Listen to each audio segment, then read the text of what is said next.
Good evening, good evening. Hope everyone is doing well. So ignore, cause I won't go flying away or nothing, but ignore if I get wings in my hair. So I hate it when my hair is this length because I always get wings, especially now that I wear reading glasses. But I really need to stop calling myself blonde. If you were to ask me what color is my hair, I'd probably tell you blonde, but I'm pretty sure that's a little far from blonde at this point. Uh, when I was a kid, and I mean like a little kid, my hair was like literally snow white. I mean it was like white. And over the years, it kind of darkened, and all throughout high school and whatnot, I had truly blonde hair. I had light blonde hair. And as I've gotten older, it's just gotten darker and darker, and now it's brown. But I haven't had an ID in over a decade, but if you were to look on my ID, and my hair is probably about the same color as what it was a decade ago, probably close. And even on my ID, it says blonde. So I need to stop doing that. But anyway, you're not here to talk about my hair color. Hey, there's no gray in there, so I've got that going for me, right? Now my beard, different story. It's pretty much gray. So anyway, I hope everybody's doing well tonight. I apologize for not being on last night. And man, I'll tell you what, I felt pretty rough today. Real rough, honestly. I took a nap, laid down on the blue town with Blue, and nodded off, and had a pretty killer dream, I must say that. But I don't know how long I was out. I have no idea. But that helped a little bit, and I feel better now. I definitely don't feel like I did earlier today. So, didn't get a lot accomplished today. I did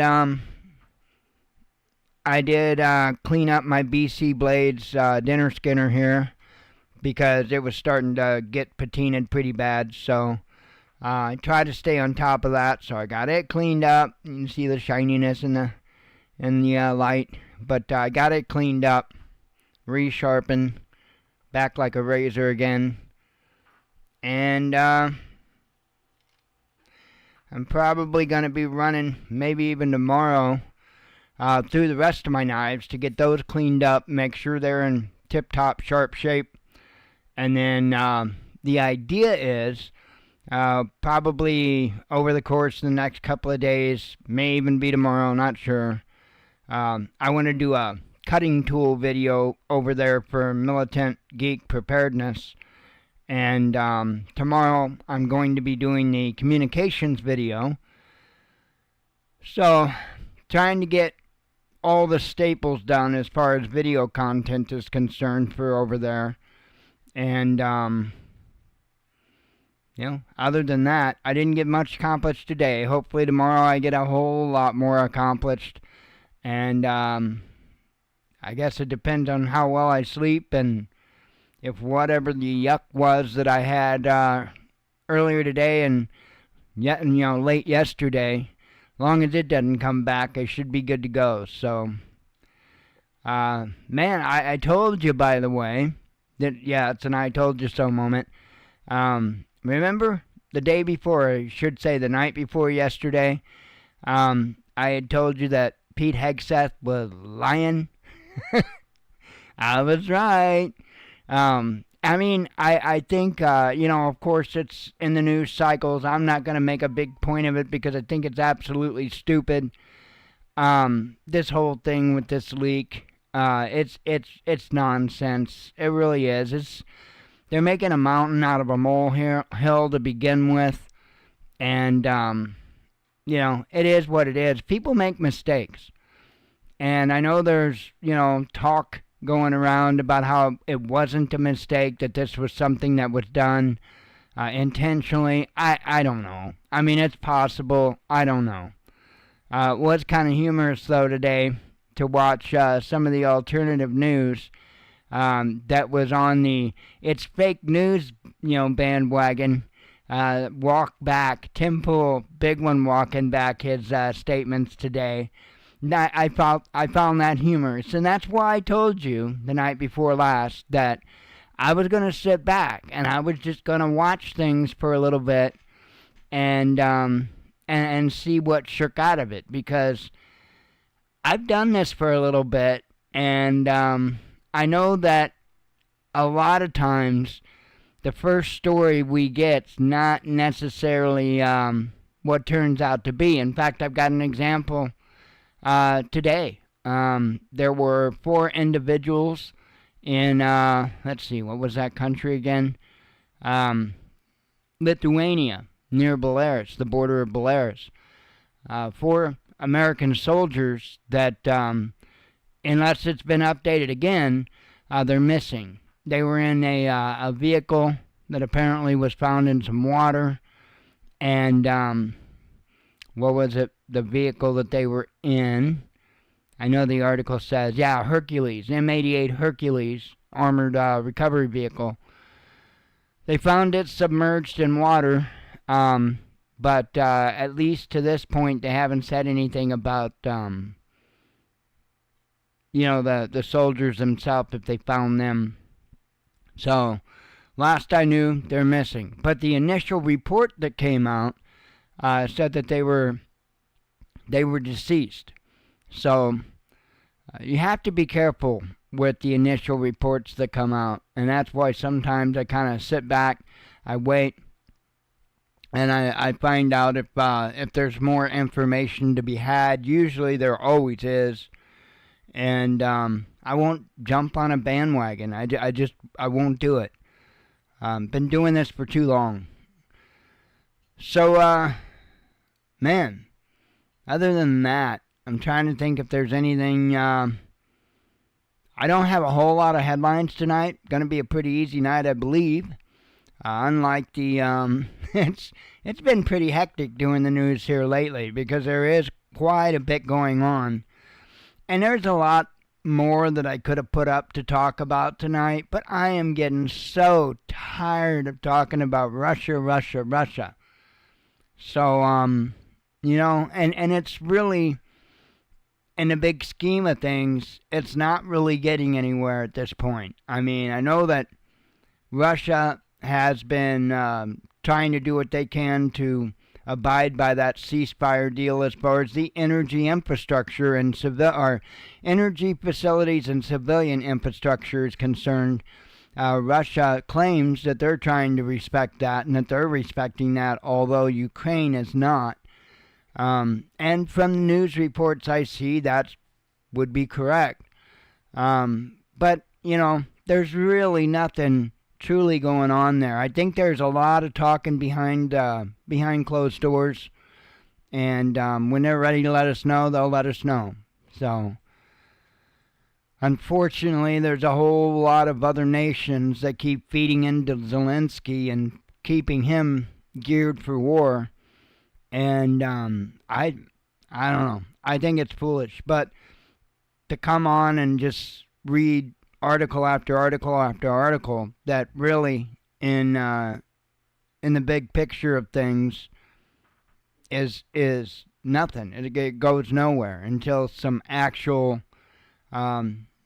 decisions are made. So, and it doesn't, it takes both sides. It doesn't matter how much Russia capitulates. It doesn't matter how many things Russia agrees to, until Zelensky agrees and starts committing to those agreements.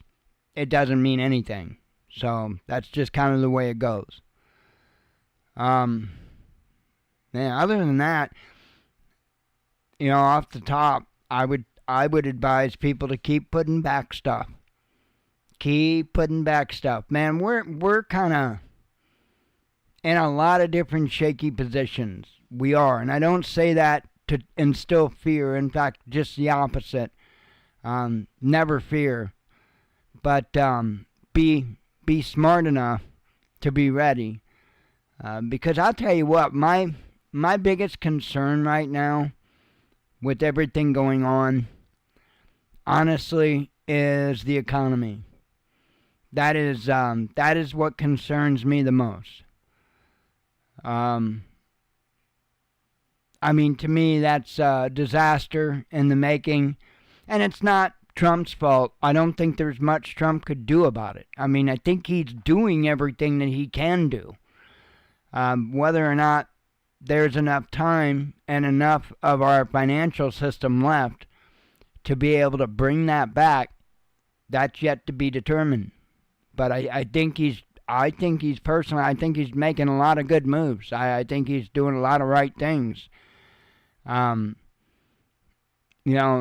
like there's several car manufacturers that are going to be opening up plants. There's all kinds of different manufacturing that's coming back to the United States. And if we want to pull ourselves out of this, that's what it's going to take.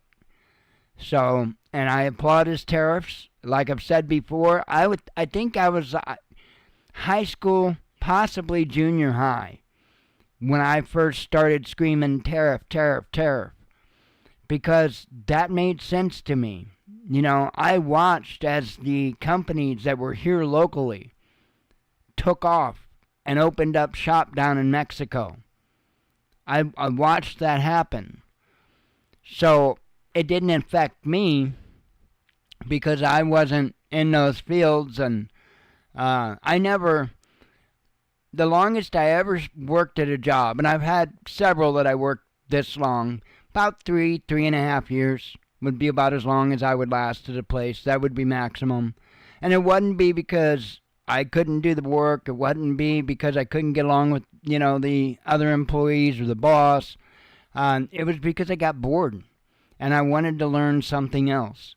And so that's how I've gained my skills throughout my life, largely is because I went from doing different types of things onto something new. And part of me regrets it because I never built a career, and so, I could have spent a lot of time at one place and built up a career, built up a nice retirement package and all of that stuff. And I do regret not doing that, but that's my only regret with it. Other than that, I am completely fine with how I did it. Because I learned so many different skills, and I didn't just learn the skills, I got plenty of experience in those skills, and I wouldn't trade that for nothing. But a nice retirement package does sound nice, I'll tell you that, but it wasn't in the cards for me, and that's fine. I do think, though, that there's a very good chance financially we might have some rough patches to get through. I hope I'm wrong. I really do hope I'm wrong. The other thing, because I've got one thing that overshadows anything at all when it comes to, the big SHTF concern, and that would be pole shift. And I don't know if you're not subscribed to, I think his channel's now Space Weather News, Ben Davison. I think it's now Space Weather News. Was Suspicious Observers. That's a channel you absolutely need to be subscribed to. And I don't push channels. I don't, I'm not one to do that. But he's a must-have. And the last couple of days, he's really covered some good stuff. And he even showed us a new tool. I wished he would have linked it. He did not link it. But I found it, and I am going to grab it and show you real quick. And I'll put it in the chat. Oh, forbidden? What do you mean forbidden? Better not be forbidden. Hang on a second. Maybe it's because it's got the stupid Facebook ID nonsense on it. Nope. Okay. Let me get rid of that. Okay, I got that. Here, let me bring this up here.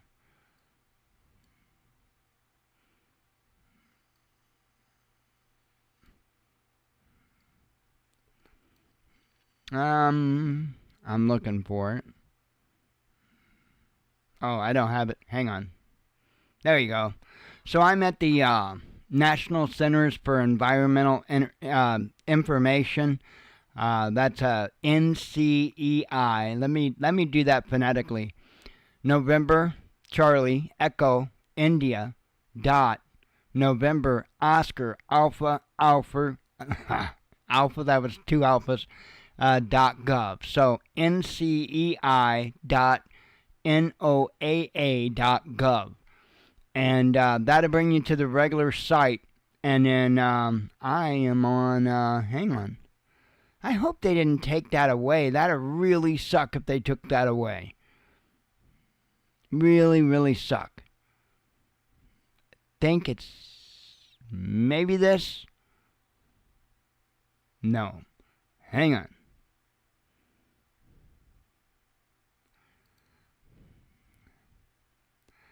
This would be why I made sure to get the link.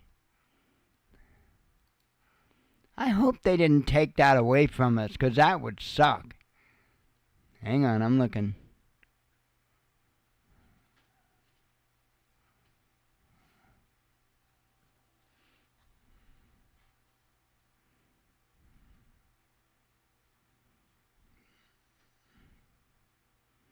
I'm not exactly sure. I don't remember off the top of my head what it was called. None of those. None of those. Here's the map viewer gallery here. Let me click on that and see. Oh, this, yeah, here it is.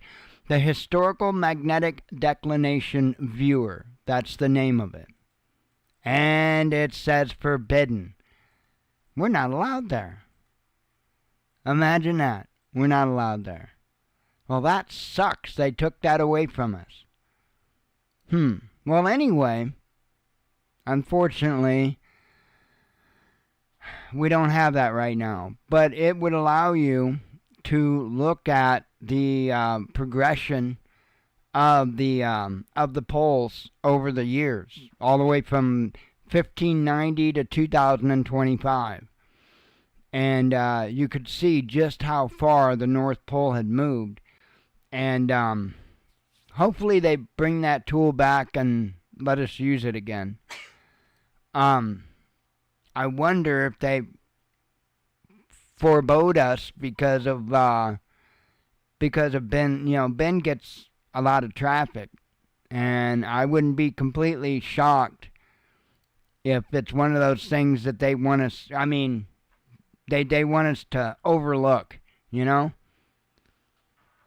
because it totally blows out the whole global warming and their crazy theory about why the Earth's getting warmer and all of that. It totally blows all that out of the water.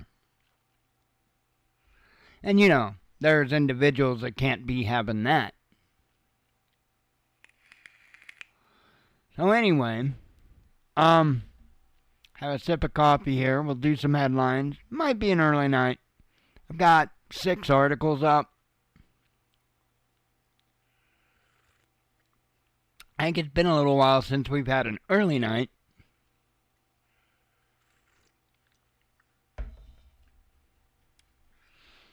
Oh, goodness. I'm still trying to think of what I could call a live stream over at Militant Geek Preparedness, because I wanted to have, you know, Q&A or something in the title, but I do want to come up with a snappy name for the live stream, so I still don't know a day or time or anything like that, so haven't worked out any of that. It's probably only going to be like, howdy, Kenny. It's probably only going to be like 1 day a week or something that I do that, and the focus of it is going to be to be able to answer questions about preparedness. So you got all the preparedness channels doing news. Well, we do news here. I'm going to keep the news completely 100% away from the preparedness channel, because I think, you know, it's doing a disservice to people that are looking for preparedness information.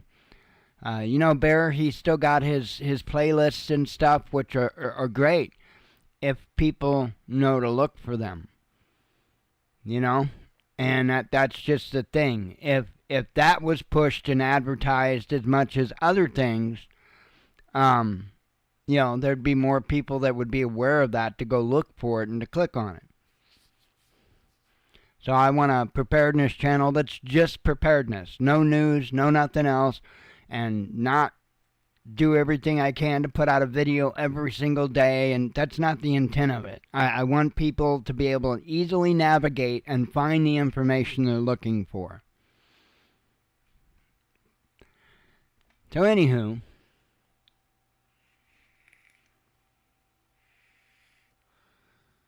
oh man, I can't wait. I think we're coming up to I think we might be 2 days or something away from a really nice warm day. I cannot wait. Yeah. Well, tomorrow's going to be 70. I can't sneeze at that. Wednesday, though, wait. Mike, it goes Thursday, then Friday, not Thursday, then Wednesday. Okay, got it. Tomorrow,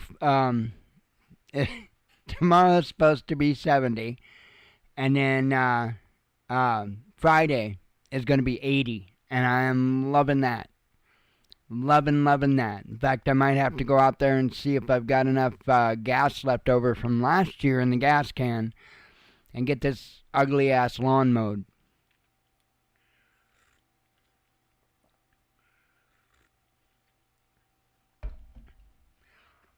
If not, I'll just have to siphon some. I'm kidding.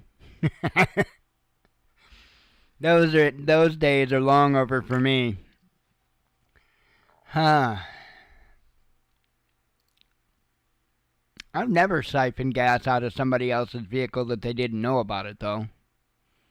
And usually it wasn't me doing it for my vehicle. I was usually doing it for other vehicles, and many of the times I was siphoning gas out of my vehicle for their vehicles, so. And then Dad bought a drill pump. No more drinking gas. Anyway.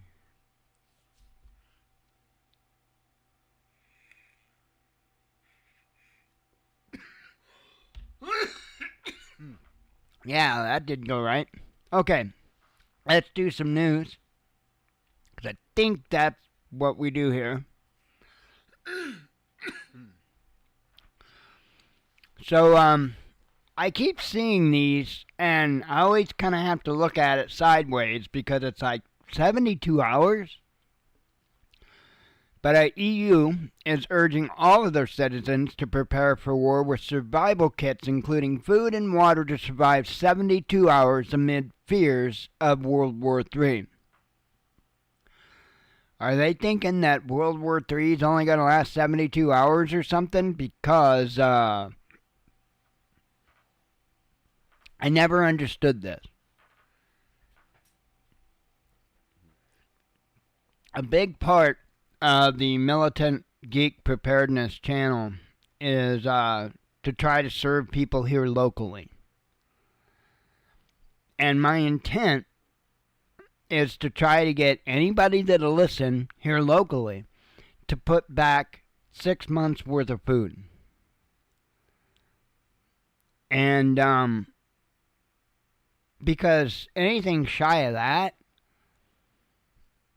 and it's going to be really, really hard to help people, right? Because you can't, if you've got 6 months of food, you can't just be handing that out. That's not enough to hand out. So we're shy of that now because we've had to dip in here and dip in there, and because prices and stuff being so high. So we're a little shy of that now. We gotta try to get back stock in the prepper closet there. But if we could get a fair amount of people in this town to put back 6 months worth of food, that really gives us something solid, something tangible to work with. So 72 hours, I don't understand that. But let's look at the article real quick. says European Union is pushing for every household in the 27-nation bloc to have a 3-day survival kit ready in case of war or natural disasters. I've got that in my bug-out bag. EU Crisis Management Commissioner Haja Labib said that proposals will be formally presented today as part of a broader preparedness strategy.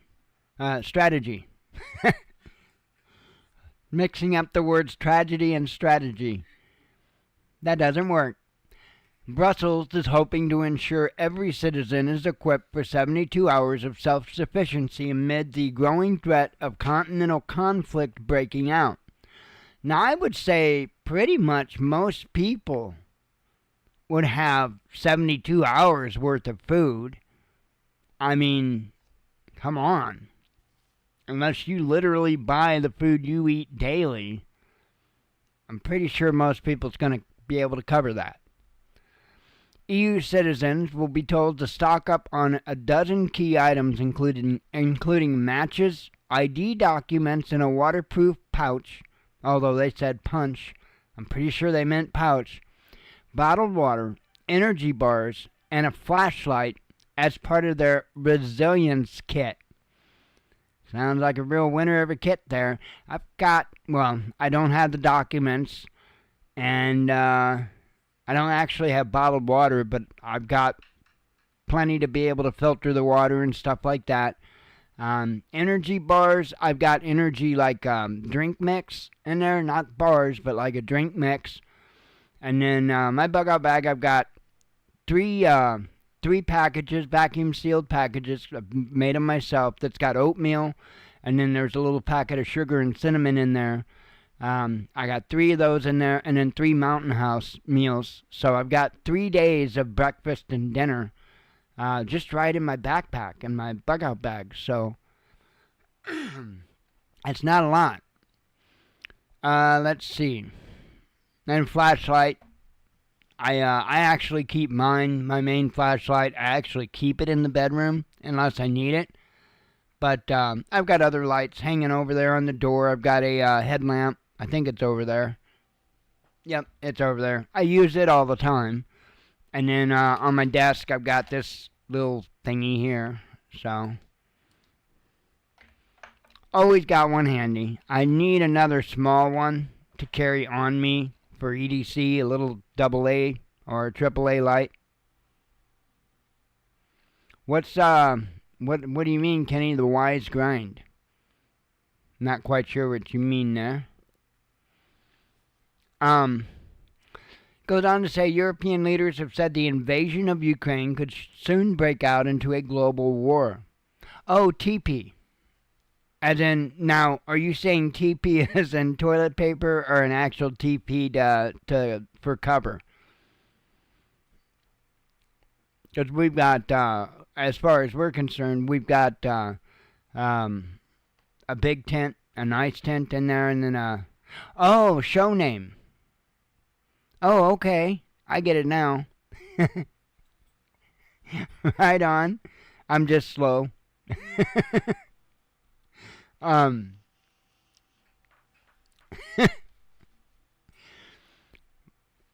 But as far as toilet paper, that's also a good thing to remind people they might want to have a little bit of in their bug-out bag. We do. I got vacuum sealed a full roll. We use the Scott 1000 sheet toilet paper because it lasts forever, and I've got a roll vacuum sealed in the bug-out bag. That is a good thing, though, to make sure you've got on hand. Let's see. It says some Scandinavian countries have already stepped up their preparation by distributing war survival guides. The EU now has joined such efforts following a landmark report from Finland's former president, Sauli Niinisto, I don't know, last year on strengthening Europe's civilian and military preparedness. Labib told AFP, knowing what to do in case of danger, gaming out different scenarios, that's always a way to prevent people from panicking. Absolutely. Peace pipe smoke. Yeah, that's definitely a good prep to have put back. I won't deny that. I'm personally having a hell of a time getting seeds started. I have never, and it's just this place, I have never had a problem starting plants anywhere in my life except here. I don't know what it is about this house, but it hates starting seeds. Um,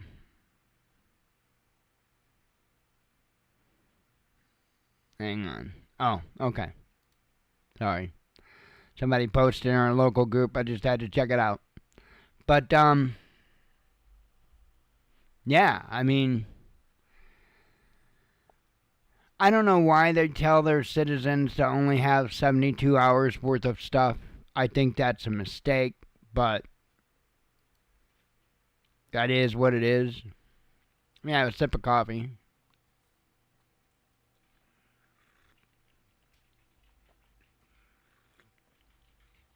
And that reminds me, I need to do a video on this too over in the other channel. Um, on nicotine, tobacco. Well, I won't say tobacco, I'll just say nicotine. Because, there's still a fair amount of people that smoke. And, a lot of people are going to have issues if they don't have their caffeine and nicotine. And so, I got to do a video about vaping and the benefits of storing back stuff for vaping versus cigarettes because of the space and the cost and all of that stuff. So I got to do that video yet too.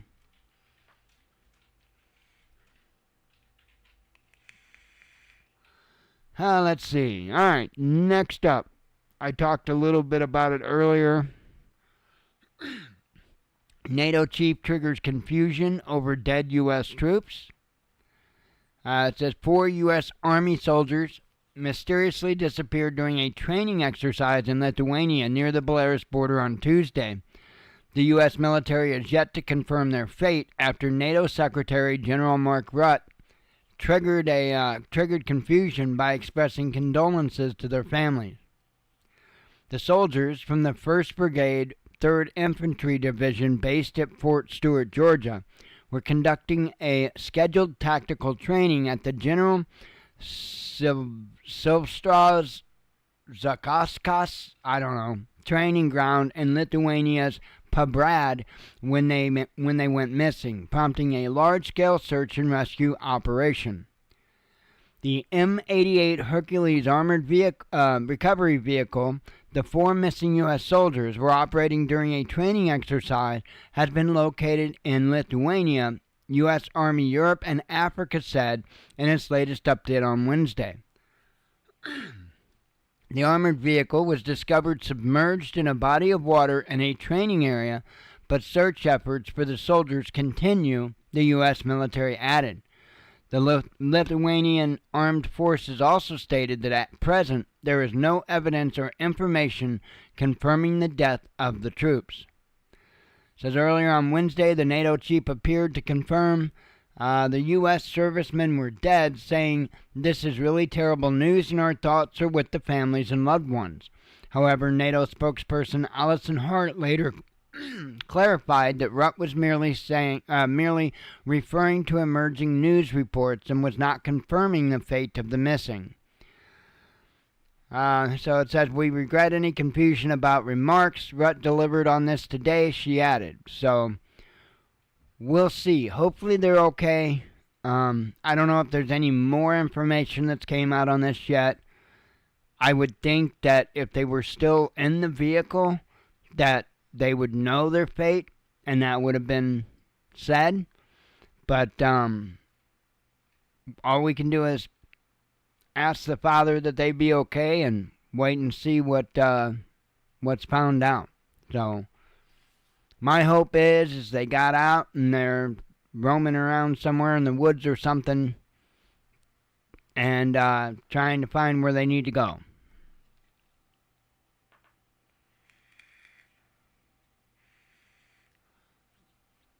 Let's see. That's my hope.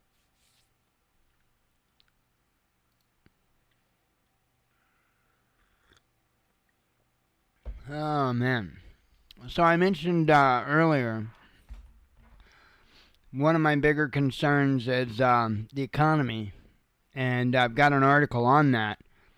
Moody's is issuing warnings. There's been a lot of warnings coming out lately, and that is what it is. It's not completely uncommon for them to be raising the red flag about the economy. At least it's been that way for quite a few years now. But here's another report, and it says Moody's issues warning on U.S. finances. Ratings agency Moody's has sounded the alarm on the United States fiscal health, warning of a continued decline due to widening budget deficits and increasing concerns over debt affordability. The warning comes as the national debt surpasses $36 trillion and annual deficits exceed $1.7 trillion, raising concerns about the government's ability to manage its financial obligations. U.S. fiscal strength is on course for a continued multi-year decline, having already deteriorated further since Moody's assigned a negative outlook to America's top-notch AAA credit rating in November 2023, the agency said in a report on Tuesday as cited by the Financial Times. U.S. President Donald Trump has advocated measures aimed at stabilizing the nation's finances, including implementing significant tariffs and proposing tax cuts intended to stimulate economic growth. However, Moody's has cautioned that extending substantial tax cuts without implementing significant spending reductions could exacerbate the country's fiscal challenges. And they are implementing, well, if the courts will let them, they're trying to implement significant spending reductions. I mean, that's the whole point of Doge, you know? I mean, kind of ridiculous. It goes on to say, we see diminished prospects that these strengths will continue to offset widening fiscal deficits and declining debt affordability, it said, according to Reuters. Republicans are pushing for a $4.5 trillion extension of tax cuts, which would require significant spending reductions, something that may conflict with Trump's commitment to protect social programs, the agency noted. The Department of Government Efficiency, led by Elon Musk, tasked with reducing wasteful spending, claims to have achieved $115 billion in savings nationwide. However, according to Moody's, such cuts are relatively minor compared to mandatory spending obligations. Says the agency projects that without effective policy interventions, America's debt-to-GDP ratio could rise from the current 124% to approximately 130% by 2035, with interest payments consuming about 30% of federal revenue. So that's not good. Hopefully, we can avoid that. And I would think, they say Doge has achieved saving $115 billion, and this cat says that that's relatively minor compared to the mandatory spending obligations, but I don't understand that, because saved money is saved money. I kind of don't get that. Wow, headline just came out. U.S. looking for a proper way to reconnect Russia to SWIFT, says Treasury Secretary. I'm not going to read the article. That just came out. That's good. I want to see the nations get along and work together, and that's what I want to see.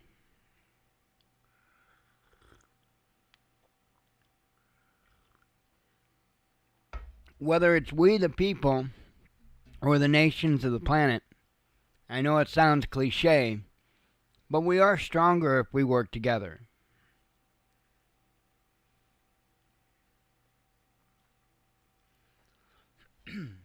We could have an incredible planet if all the nations would work together, if people wouldn't be so greedy.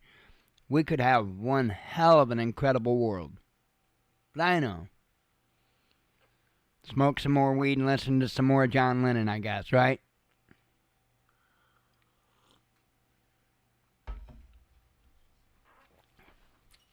I love the song Imagine. But I actually like how Maynard did it better. I think Maynard definitely did a better job on singing Imagine. It's much darker, but I like it better. I can't remember who he did that with. I don't know if it was with Tool or Perfect Circle. I think a Perfect Circle, but I'm not positive.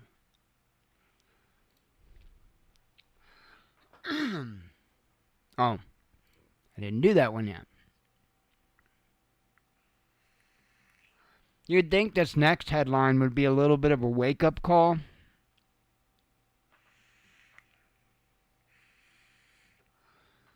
But some people's got some really good sleeping pills, I think. Poland only has ammo for 2 weeks of war, says security chief. That's not very long. Maybe that's why the EU is saying, I only have 72 hours worth of supplies. Because they've only got 2 weeks worth of ammo. Says here, Poland has ammunition to hold the line for up to 2 weeks, in the event of war until Allied forces arrive, head of the country's National Security Bureau has said. Okay, Allied forces, how are they doing on ammunition? Oh, not much better? Ooh. Dariusz Lakowski, if I said that even... No, I didn't say that right. Told local broadcaster Polsat News on Wednesday that Poland has been increasing arms production to build sufficient capacity to resist a potential Russian attack. The NATO member shares a 144-mile border with Russia's Kaliningrad exclave. Moscow has consistently denied having aggressive intentions toward NATO countries and insists that the Ukraine conflict was triggered by the military bloc's expansion toward Russia's borders. Fact.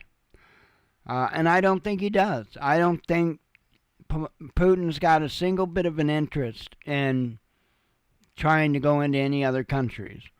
Now, if they keep continuing, it is what it is. But as it stands, even up till this point, I don't think there's any interest at all.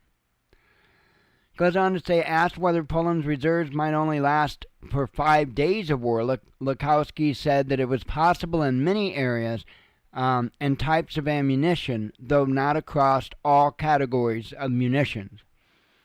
I believe that depending on how the fighting unfolds, we could maintain defensive operations for a week or two with the current level of stockpiles, he said. According to Lakowski, the situation is most critical when it comes to ammunition for older weapon systems for which production has already ceased. Lakowski said Poland had been draining its stockpiles to supply weapons to Ukraine, but emphasized this is being done very cautiously, and added that at this stage we are replenishing those stockpiles. So, 2 weeks. Again, the big concern in my mind would be just how much help would the Allied nations be? Because I'm pretty sure that a lot of the nations around in the EU are kind of hurting because they've given so much to Ukraine.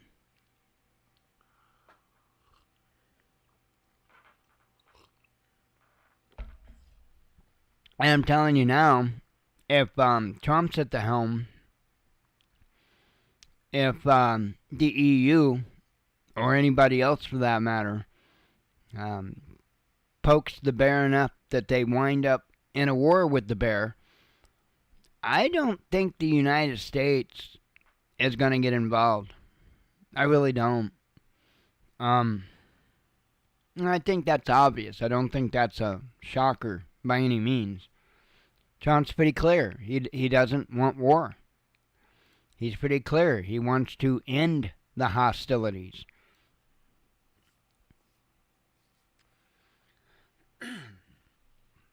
And that's probably one of my favorite things about the guy.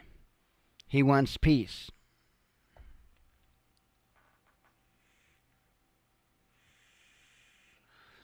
I've seen so many war hawks, not only in the president's office and in the administration and Congress, of course. It's nice to see somebody there that truly that wants peace. It's not common. It didn't matter if it was Clinton, Bush Jr., Obama, Biden. They were all war hawks. They all wanted war. So it's like a breath of fresh air to have a leader that doesn't want war. I was telling Jen today, we watched a video where J.D. Vance was shooting a howitzer. And, I told Jen, I said, there should be a requirement. In order to be eligible to be President of the United States of America, you should have to have military service. I think that should be a requirement. Because, my opinion, I think you'd see a lot less war hawks in the president's seat if they knew what war was about. So, because that's what happens so often. People, they forget about those lessons learned. And then they get a puffed up chest, and it's an ugly, nasty thing. And it should be avoided at all costs. My opinion.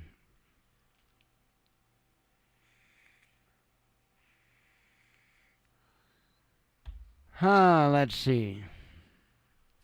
2 more articles. I guess we're going to stretch out an hour tonight.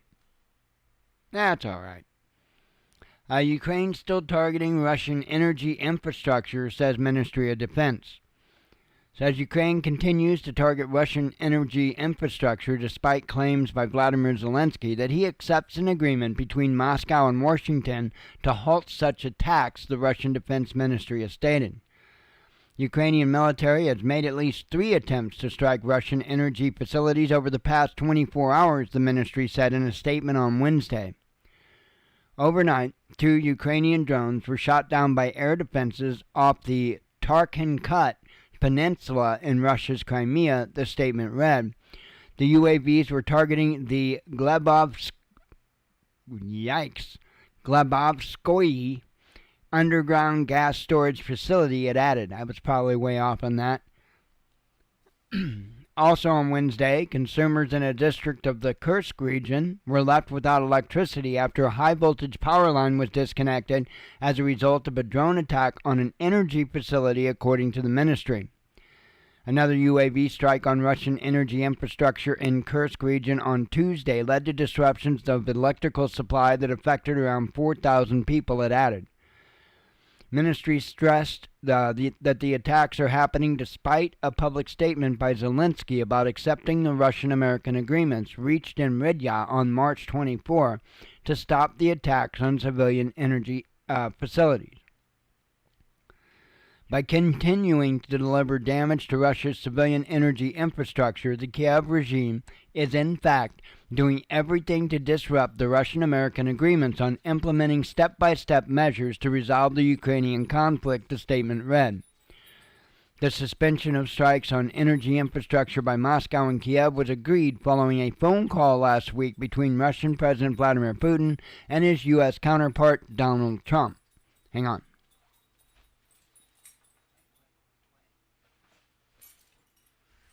I just got super huffed. That was a super huff. Anyway, so hopefully that will get calmed down in Ukraine and Russia.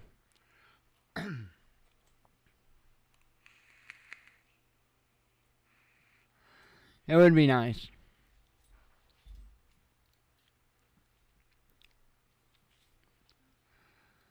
I have one more left.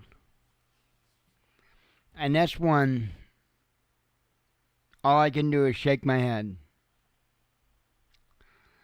Germany's AfD hits record poll numbers. And when I say shake my head, it's not at that headline at all. It's at the fact of how Germany is treating the AfD. You know, hey, whatever your political position, you shouldn't be silenced. There shouldn't be retribution used against you because you think differently than another party. And that's exactly what's been going on in Germany and many, many, many other countries. Says the right-wing Alternative for Germany party has achieved a record high in public support polls conducted by Germany's leading institute for new social answers pollster. The latest poll, released by INSA on Tuesday, indicated 23.5% support for the party, while the top conservative alliance, Christian Democratic Union, and its sister party, the Christian Social Union, polled at 27%. The figure constituted a 1.5% drop since the CDU-CSU achieved a victory in Germany's general election on February 23. This is the highest value ever measured for the AfD in the INSA opinion trend, the head of the INSA, Hermann Binkert, told Bild Daily. The AfD gained nearly 3 points in polls since the election and is currently just 3.5% behind the CDU-CSU alliance. The CSU alone polled at 21%, with its sister party fetching a further 7% for the alliance, Binkert noted. The INSA poll sampled opinions of some 2,004 respondents representing various social groups of Germany. And it's just, like I say, it's crazy because they're doing everything they can to prevent the AfD from doing anything. And I don't know if they're a good group or not. I have no idea. That's not the point. The point is, if you're going to claim to be democratic, then be democratic. I mean, there's a whole lot, and it's, again, several nations that are claiming that they're democratic, and they're not. Not even close. Germany's just one of those nations. It's so insane. It's going to be, I think there's still quite a few elections around the world to go like this year. And there's a lot of nations that are having the same troubles, and I don't think it's coincidence by any means. Hopefully, those nations can pull through it and remain free nations and remain fair, at least, as fair as can be expected. I mean, you and I both know how that all works out. But things are getting a little spicy. It really is, on a lot of fronts. And so that's why it's kind of important to keep an eye on it. But that's what I've got. I don't have anything else for you. I'm definitely ready to sign off and go snuggle with a big black dog, even if she does huff me. And God willing, I'll see you tomorrow night. So hopefully I'm not feeling rough tomorrow, so I can get stuff done and be here for the show and finish up what would be my Friday, your Thursday, and go from there. So hope you all have a good evening, and God willing, I'll see you tomorrow. Shalom.